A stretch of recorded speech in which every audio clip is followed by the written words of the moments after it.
नमस्ते दोस्तों। आज मैं आपको बताने जा रही हूँ गाल ब्लैडर स्टोन यानी कि पित्ते की पथरी के बारे में। दोस्तों, मैं अपनी वीडियो में हर बीमारी को एक आम भाषा में समझाने की कोशिश करती हूँ ताकि सभी उसको अच्छे से समझ सकें।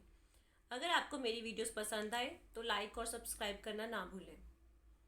तो दोस्तों, पित्ते की पथरी के बारे में बताने से पहले मैं आपको सबसे पहले बताती हूँ पित्ता। पित्ता जो होता है एक छोटा सा पैकेट होता है, जैसे नाशपाती होती है उतना। तो ये लीवर के पीछे होता है, राइट साइड पर आपका जो लीवर है उसके पीछे आपका पित्ता होता है। पित्ते का काम होता है बाइल को स्टोर करने का। बाइल को हिंदी में पित्त भी कहते हैं। जो पित्ता है वो बाइल को स्टोर करता है। और लीवर का काम होता है बाइल को बनाने का। ये पित्ते में आता है, पित्ता इसको स्टोर करता है। और जब हम लोग खाना खाते हैं, ये बाइल पित्ते में से निकल के छोटी आंत में आता है, जो कि आपके खाने जो पचाने में मदद करता है। तो पित्ते में पथरी बनती कैसे है? पित्ते में जो पथरी होती है, जो बाइल वो स्टोर करता है, बाइल सॉल्ट से, बाइल पिगमेंट से, कोलेस्ट्रॉल से मिलकर बना होता है। तो जब इन्हीं से मिलकर इनका स्टोन बनता है, कैसे? जैसे मैं आपको एग्जांपल देती हूँ। आपका घर पे पानी की टंकी होती है छत पर। आपने देखा होगा जब आप पानी की टंकी लगवाते हैं बिल्कुल साफ़ होती है, लेकिन आपको 6 महीने बाद, साल बाद उसकी सफाई करवानी पड़ती है। क्योंकि पानी में जो बारीक मिट्टी होती है वो नीचे सेडिमेंटेशन होकर नीचे तह पे बैठ जाती है।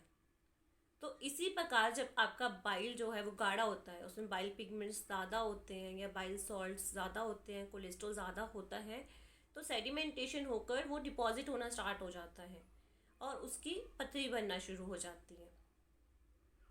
तो सबसे पहले क्या है कि अगर आपका लीवर जो बाइल बनाता है उसमें जो भी कंपोजिशंस है बाइल सॉल्ट्स की, पिगमेंट की, कोलेस्ट्रॉल की, वो ठीक रहेगी, इक्वल रहेगी, तो सेडिमेंटेशन होकर स्टोन नहीं बनेगा।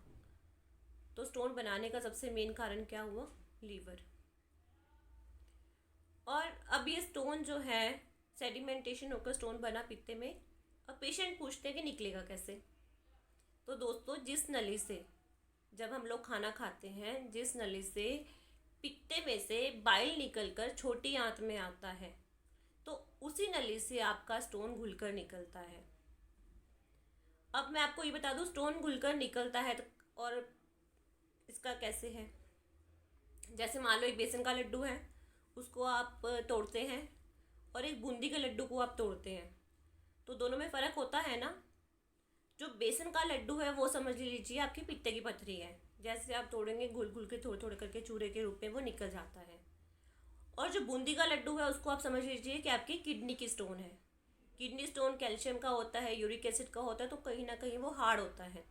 वो बेसन के लड्डू जैसा नहीं, बूंदी के लड्डू जैसा होता है। वो घुलता नहीं, अगर टूटेगा भी तो भी छोटे छोटे टुकड़े उसके रह जाते हैं। तो किडनी स्टोन आपका निकलता है पेशाब में, और पित्ते की पथरी आपकी निकलती है मल के थ्रू। जिस पाइप से पित्ते में से बाइल आता है छोटी आंत में, वहीं से आपकी पथरी आती है। अब सबसे पहले है आपका कि जब अगर आप पित्ते की पथरी होती है तो आपको दर्द होता है। दर्द आपका राइट साइड पे होगा, यहाँ से पीछे को जाएगा, या फिर कई बार दर्द यहाँ से उठ के आपको पीछे निकलता है, बहुत सीवियर दर्द होता है।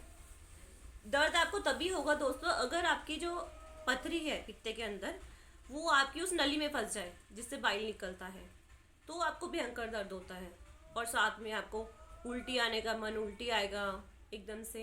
नॉर्मली वैसे ऐसा नहीं होता, बहुत रेयर केसेस में होता है।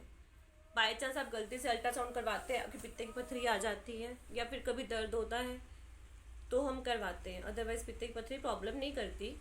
लेकिन अगर पित्ते में इन्फेक्शन हो जाए, कई बार पथरी होती है हिलने वाली, कई लोगों को पथरी जो होती है वो हिलती है, मूव करती है पोस्चर के हिसाब से आपके, तो उसकी रगड़ लगकर पित्ते में इन्फेक्शन हो जाता है, फिर आपको पेन होता है दोस्तों ज़्यादा, और इसकी वजह से आपका उल्टी आने का मन करता है। कई वो गैस एसिडिटी भी हो जाती है, क्योंकि ये आपका डाइजेशन में हेल्प करता है बाइल। अगर वो आएगा नहीं स्मॉल इंटेस्टाइन में तो डाइजेशन की प्रॉब्लम हो जाएगी। अभी होती किनको है?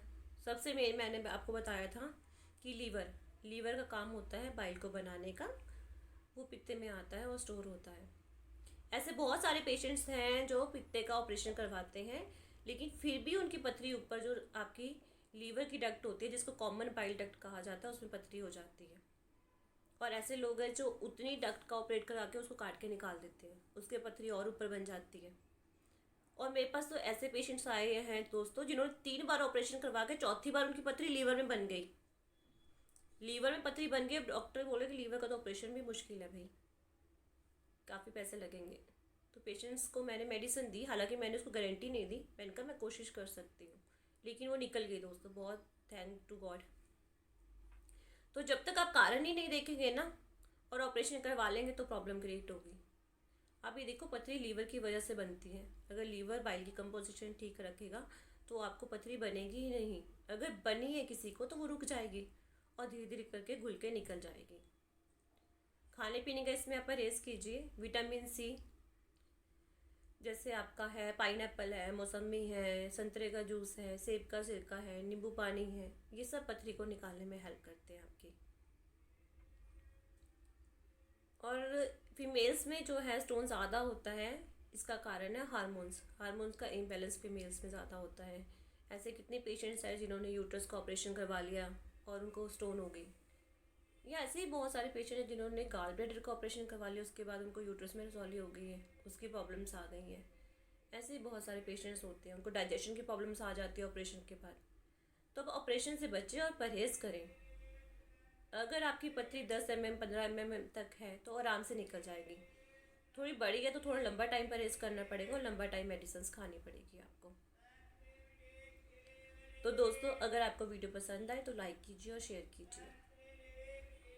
और अगर आप हमसे कंसल्ट करना चाहते हैं तो आप अपनी रिपोर्ट्स मुझे ऑनलाइन सेंड कर सकते हैं, मेल कर सकते हैं। अपनी जीभ की फ़ोटो खींच के आप मुझे भेज सकते हैं। जीभ देखकर दोस्तों बीमारी का कारण पता चल जाता है। तो आप मुझे अपनी जीभ की फ़ोटो भी भेज सकते हैं, जिससे मैं आपको बता सकती हूँ कि आपको क्या प्रॉब्लम है और उसका क्या रीज़न है, उसके अकॉर्डिंग क्या मेडिसिन आप ले सकते हैं। तो दोस्तों, दवाइयाँ कम से कम खाएं, परहेज़ ज़्यादा से ज़्यादा करें और स्वस्थ रहें। शुक्रिया।